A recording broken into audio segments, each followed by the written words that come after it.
Strong financial performance was the other significant achievement. Touched on CDF, which is one part of our financial performance. You will read in the annual report, for the first time in our history, I think probably other than the very early years, but certainly in the last 100 years, we've had a consolidated set of accounts that reflects the fact that we are one organisation. And the good news is that we've, through the guidance and that of Peter Cranner and his team. Peter is our organisation's Chief Financial Officer as well as the Director of Finance and Infrastructure.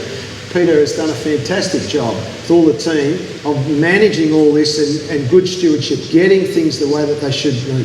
And I also acknowledge the managers of all of our facilities and services for their good stewardship, because it's the collective effort. For those of you who don't know, we have over 3,000 staff that work for Churches of Christ. That's employees, over 3,000. We are a very big organisation. We have over 800, nearly 800 formal volunteers. If you count up all the volunteers through our churches, we've got thousands. So it's a big organisation to manage, and the financial performance, very, very pleased with that's been managing, and it's one of our best performances historically, according to Peter. The sixth area we've started, I mentioned this time last year about clusters. Again, the good news is that is actually happening. And several that I will refer to, which I'm very excited about. The Sunshine Coast Cluster, which is Nambour, Caloundra, Buderim. We've got men's sheds working. Mark Wall is the Mission Action Partner. And if you want to talk to someone who's passionate about their work, go and talk to Mark. And just talking briefly with Mark at the back earlier on, he was just saying how now we've got government departments and people coming to us to talk to us about how are you making this happen? How is this work exploding like that? It's because of who we are and what we stand for. It's not just about being men's sheds, but it's actually the value base and our mission that's actually fueling that. And we've got government, and that's not just happening in men's sheds, it happens in our care services. People, we get asked, our housing area, I saw Francis, who is the manager of our housing area, that's exploded, and one of our great growing, what a great way of bringing light into the community to provide social and affordable housing for people because their life's journey went in a certain way and they're on the street or they can't afford a house. We're the largest faith provider of social and affordable housing. That's Churches of Christ. And Francis, I know, and her people are getting asked by government, what is it about what you're doing that differentiates us? Why are we different from the for-profit providers? I know why we're different, because it's the values of who we are. So the Sunshine Coast, the work, it's just exploding. If you want to be inspired, go and talk to Tim McMenahan. Go and talk to Richard from Caloundra. Go and talk to LT Hopper at Buderim. Go and talk to some of the elders that are there and listen to the work that's going on. And what it is, it's not about merging. It's actually saying, look, we will keep working hard on our local church and what we're doing. But we also, at the same time, are really happy to meet around a table as community leaders and say, what is it about the Sunshine Coast that we could do together? So we get our care managers, our local church leaders, other community members to sit around, and in this case, a cluster on the Sunshine Coast, to say, what would it look like to bring greater light to the Sunshine Coast? And as I said, it's just, I'm losing track of how many things are exploding. I was talking to Tim McMenahan yesterday, and he used the expression of, he said, all I'm doing is going around doing this. And I said, what's that? And he said, bellows. He said, it's bellows. I'm just fanning the fires that are going. If you want to talk, we have movements going on in our midst. So I'm really excited about that. The work of Steve Drinkall, Jean Milligan, who are two other Mission Action partners. Steve led some of our worship and reflections yesterday at the Centrifuge Conference. Just great work growing local faith communities. Jean's work as a Mission Action partner in the cluster, developing seeds all over the place and fostering it. There's more that I could say, but I want to keep to the plan. And the other major achievement was our strategic plan. A lot of work going into that. to actually distill down, okay, what are the key directions? And the strategic plan, essentially, there's copies available on the website and there are available here.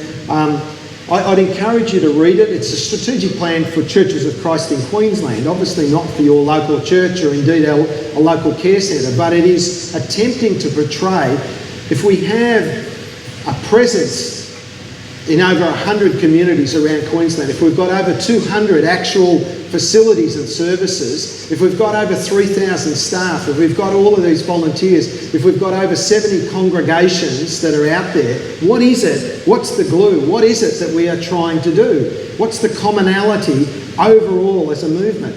Well, we've expressed it as best we can to say it's about bringing the light of Christ into communities. That's what it's about. And I think it always was. It's different words, you can use it, but that's the mission. So the strategic plan reflects that and sets out the core strategies that we're pursuing, which essentially I've outlined in more detail. So next year is really continuing to build on what we've put in place, the work that's been happening over the last couple of years. There's an emphasis on every presence we have as Churches of Christ as being a kingdom access point. A point where people hopefully can experience the kingdom of God. And the kingdom of God is a place where hopefully it's a place of light. So whether we're an op shop or a food bank or a Christian counselling service run by a local church or a childcare centre, or caring for a frail elderly person in their home, or caring for them in a residential aged care facility, or providing great facilities and community linkages and heart for housing folk, or for people that are in retirement villages, whether it's a small group meeting in a cafe, whether it's someone meeting in a corner of a pub, 2 or 3, it doesn't matter.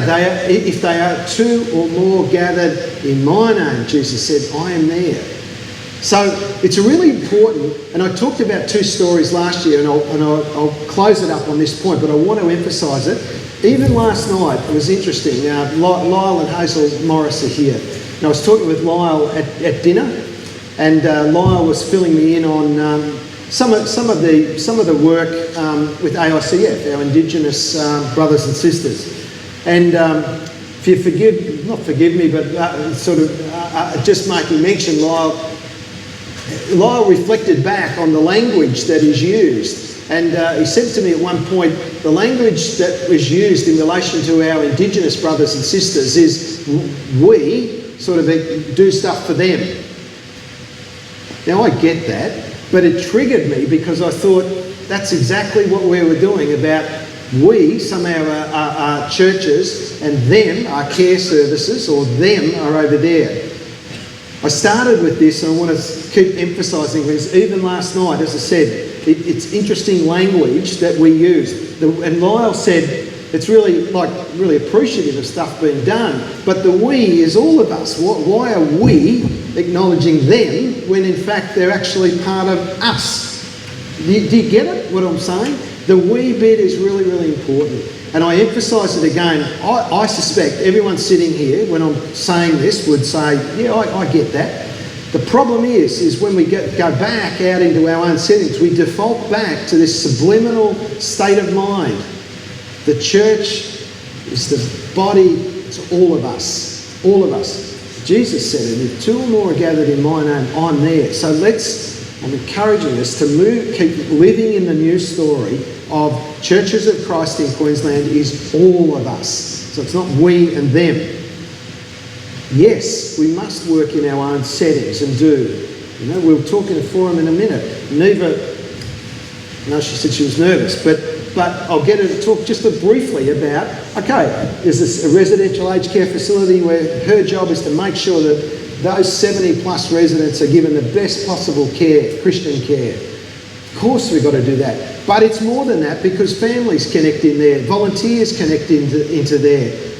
It's a part of a community, the same as a local church, the same as all of the services. We don't exist in isolation. So we are Churches of Christ in Queensland. Okay. The last thing is the clusters, I talked about what's happening, there will be more. And I want to briefly mention Townsville. Townsville, for those that haven't been up with it, is just such an exciting development of really, quite honestly, what God is doing in our midst. And I'm not being silly about that. It is absolutely a work of God. A whole lot of stuff which I don't have time to go into, but essentially Townsville church had imploded for a whole lot of reasons. And out of some heartache and deliberation and a lot of people getting involved, we've been able, it's absolutely a gift from God to purchase 1.5 hectares, essentially in the geographic centre of Townsville. We've got a new church growing which has over 70 people now in the space of less than 12 months now attending and just growing and growing.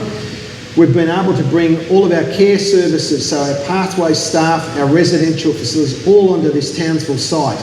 So we've got this site, it's a campus it was James Cook University, so we've got all of these buildings. We can bring all of our care services, the local church together, and those of you that know Barry McMurtry would know that Barry's not short on thinking big. And we were walking around this 1.5 hectares, and